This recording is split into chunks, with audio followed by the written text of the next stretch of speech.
Hi, my name is Barrie Crampton. Today I'm going to show you around our BMW X5, then I'll take you for a ride in it, but first I'll tell you a little bit more about it. It's a 3 litre 35d xDrive 5-door 2010 on a 10 plate, has done 62,496 miles, fuel economy, urban 26.9 miles per gallon, extra urban 39.8 miles per gallon, and combined is 34 miles per gallon. Has a 0 to 60 time of 6.9 seconds, a top speed of 147 miles per hour out of a 6-cylinder 286 brake horsepower 24 valve engine. 6 months road tax is £187 and 12 months is £340.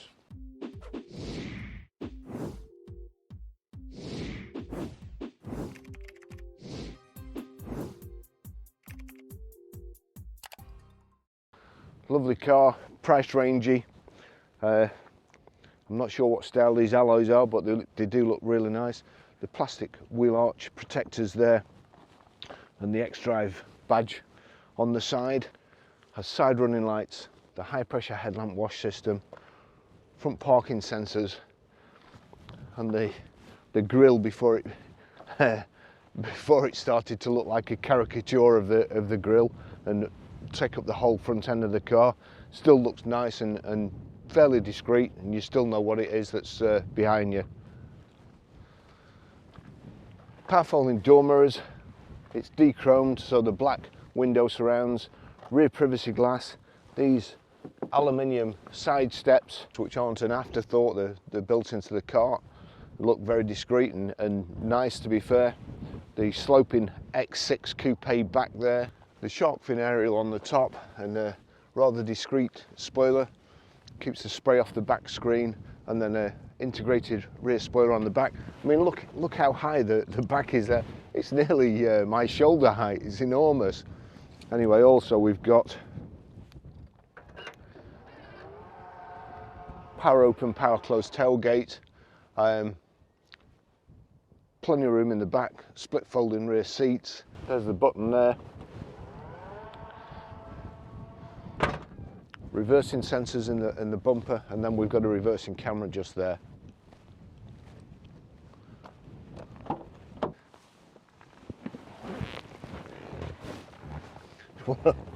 One of these sloping backs that I always bang my head on. I like the design in the back here. It's only a 4-seater, and to be fair, whoever gets a 5th seat in the middle is pretty unlucky, because it's never comfortable, it's never wide enough, and you sat there with your legs at either side of the gear tunnel. It's not comfortable at all.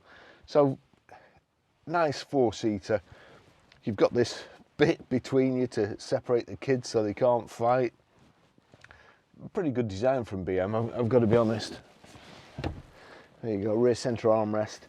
It's pretty classy in the back here, I've got to say. This magazine, it's not a net, it's the kind of full material, so it's not all stretched and horrible. We've got heated rear seats as well. It's a nice car.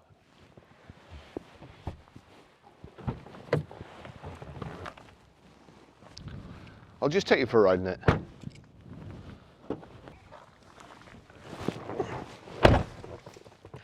That's the BMW key, slots in the dash, foot on the brake, click start.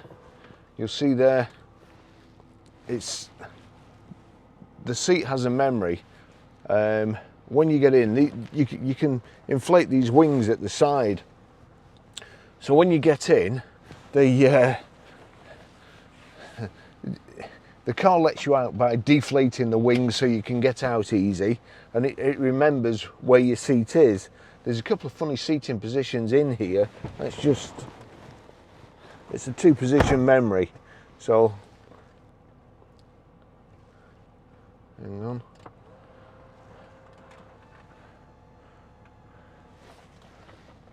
That's the first one. That's I'm not sure what they were doing in here before, but anyway, that's let's just get back. But even the top there, you see the headrests, and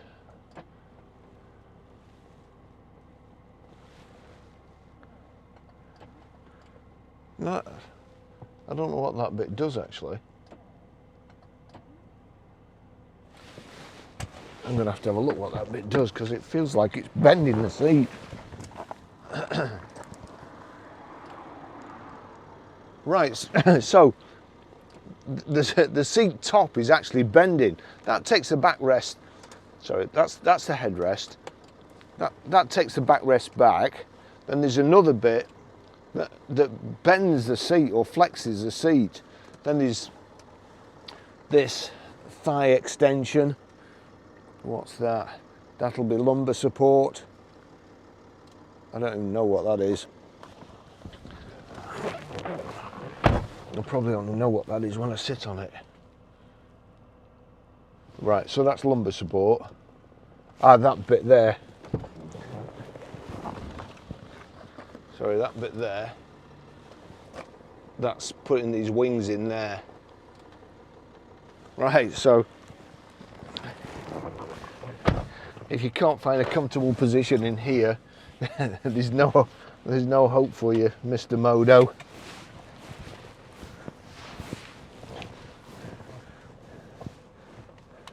Right, so we're in drive. You've also here got electric height and reach adjustable steering wheel. Just get that somewhere near, because this seat's very uncomfortable now.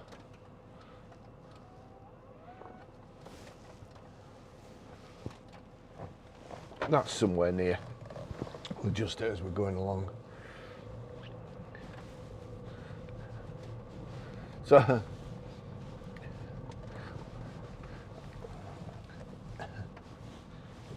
I can't decide with these X6s whether I like them or not. I did.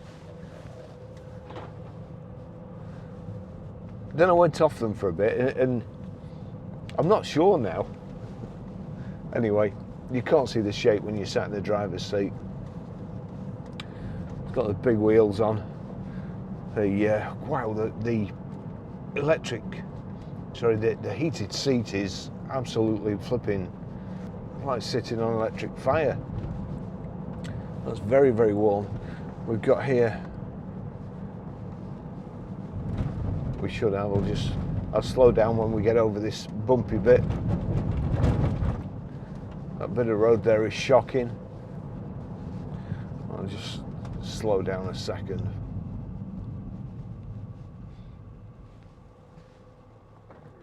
There you go, power folding door mirrors. Let's go again. We can knock that over like so. Change gear manually, or use the paddles. But over in drive is fine. It's a lovely steering wheel, nice, well padded. You've got your voice controls on there. I don't even know what's on there. That must be radio, I think.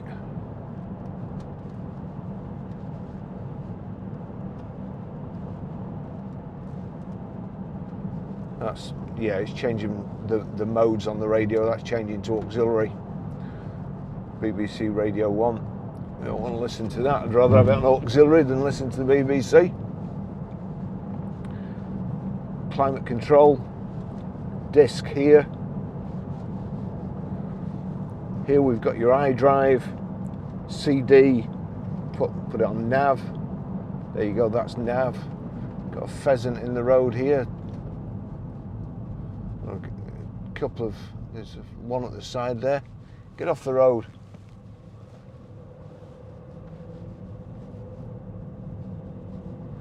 Nice front centre armrest. You've got auto hold there, hill hold. Instead of having to put your handbrake on, it just holds you automatically.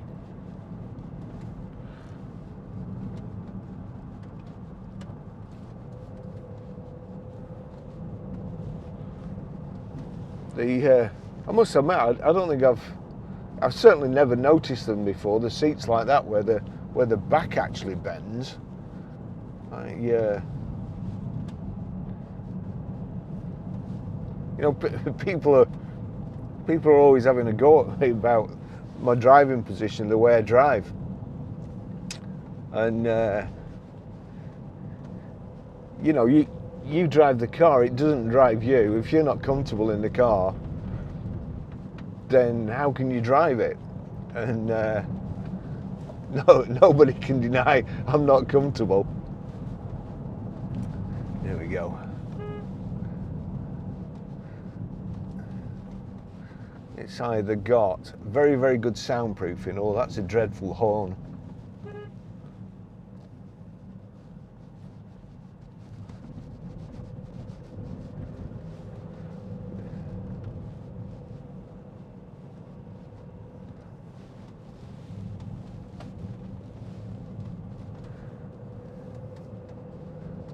The steering is very precise. These tyres, they're absolutely massive. It does need one tyre. It's I think the tracking's slightly out, so it'll have another tyre on it and the tracking done.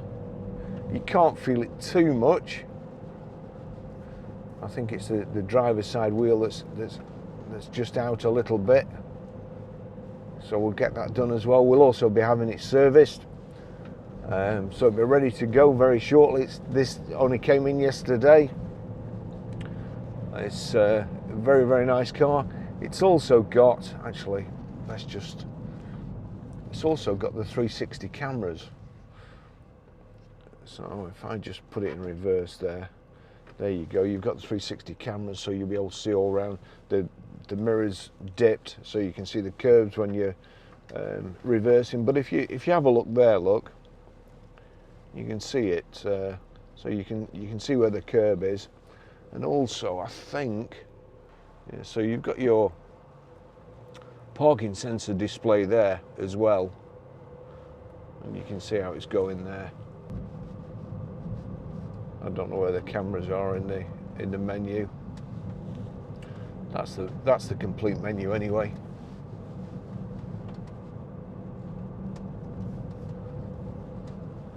We'll go back to nav. You can see where we are.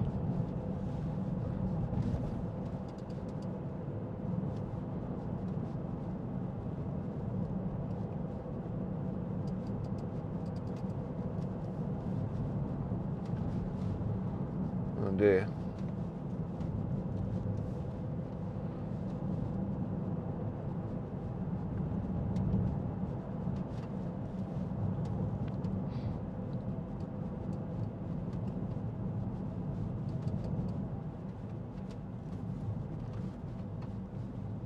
You can also have the split screen there.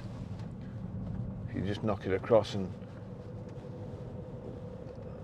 click on that, that's showing you latitude and longitude, but you can change what's on that side. Split screen. There you go. Display points of interest.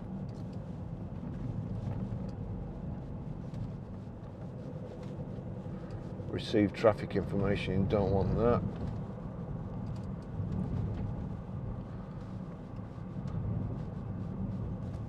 Display points of interest. Don't need any of that. We'll just go back to nav. Nav, telephone, the menu, CD, radio, options. Again, that's going back to what you can have there. Night mode, satellite images, perspective viewing, 3D. All stuff you don't need.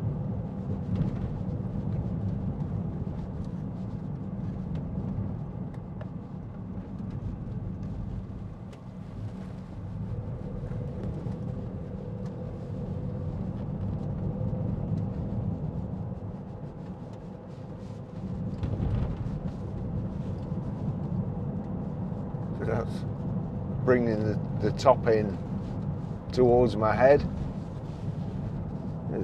I do like the seats. That has got to be an expensive option, I would think, over and above the ordinary electric seats.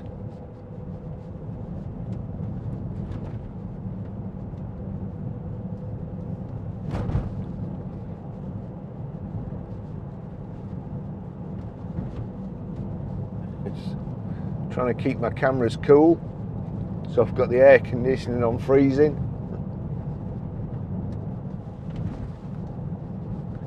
Unfortunately, I couldn't find a way before of just putting the cold air on the screen. It also goes on your feet, so my feet are freezing.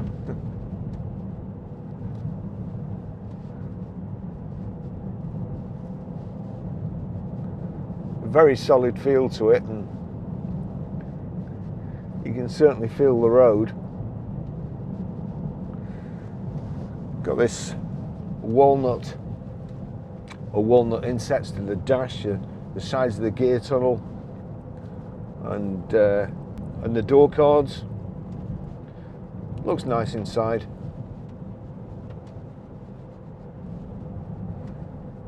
Finished in grey metallic.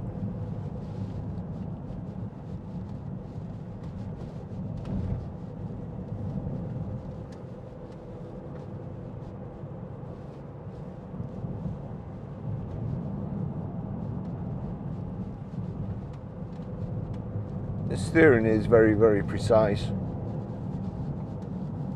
It's a sporty four-wheel drive, or a Grand Tourer four-wheel drive.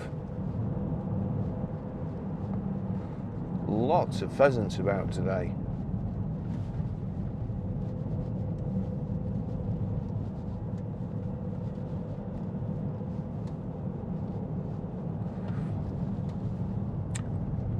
Dashboard there on the left hand side is your speedo. In the bottom of the speedo is your fuel gauge, and you've got your information display in the center, and on the right hand side your rev counter. In the rev counter it's showing you instantaneous miles to the gallon.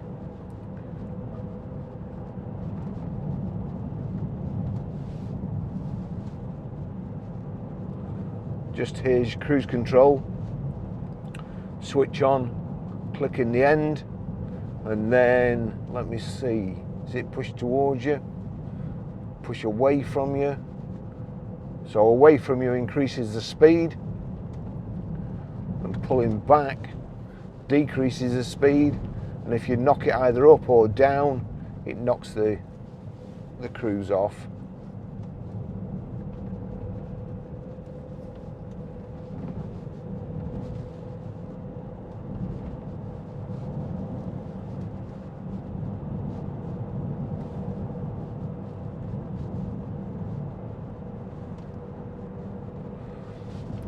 The rear parcel shelf, when you lift the tailgate up, the parcel shelf is still in place, and because of the rakish angle of the tailgate, where it actually meets the parcel shelf is it reduces the size of the parcel shelf to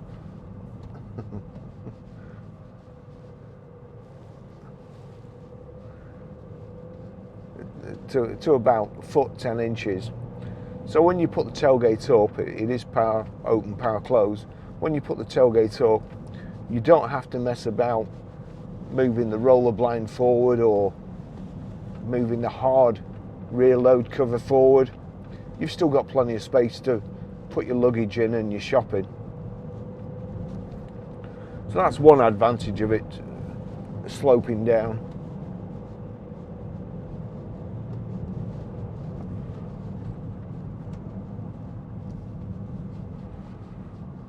Met a nice wide bit here,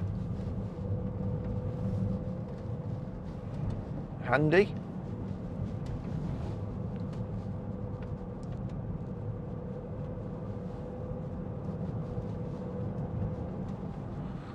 We've got a 17 plate X6 in as well. In fact, we've got an 18 plate X5 in, 17 plate X6. We've got an X1 in, a 520, 335, 3 Series. Just trying to remember the other one. Where I think it's, I can't remember, but it's a Touring We're just trying to do a deal on a 2 Series as well. So we've got more than our fair share of BMs. If you want to look at the website, ggcars.co.uk, we should have them all on, or will as soon as possible, get them photographed and videoed.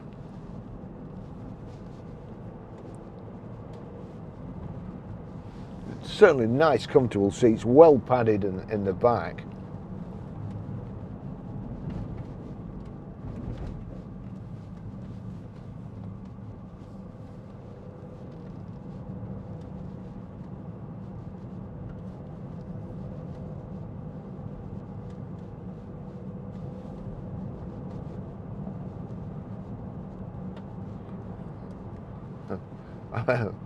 I'm going to have to take the chance of me GoPro's overheating because I can't feel my toes.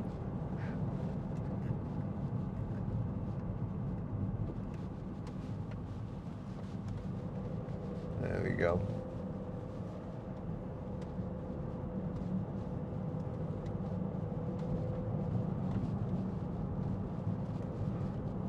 It is a sporty drive for a big car like this.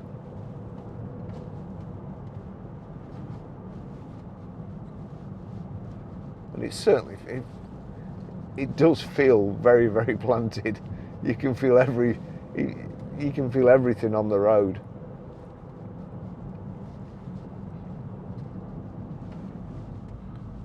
Just slow down here. No, nothing coming, nothing reversing out of Sykes Farm. Sometimes you get around here as well and they just let all the sheep out.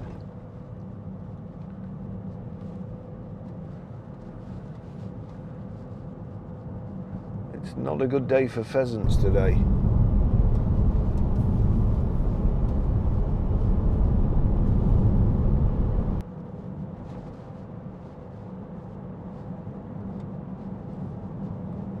Nobody out. Having said that, it's only 5 to 9 in the morning, so we're quite early, but there's no walkers.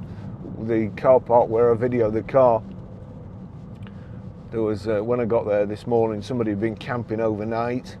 I did all the still photographs, which don't involve sound, obviously. Then as soon as I got my video camera out, he must have had a generator or something, which he then got up and started slamming doors and putting his generator on, so you can't win. Still, it's a free country and I don't own the car park. This is going to be fun.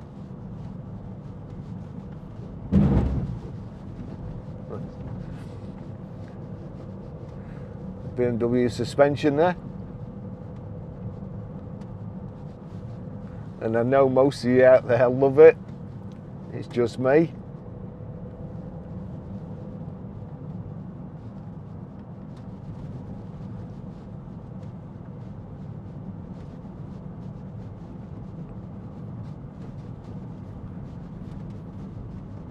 That's kind of you.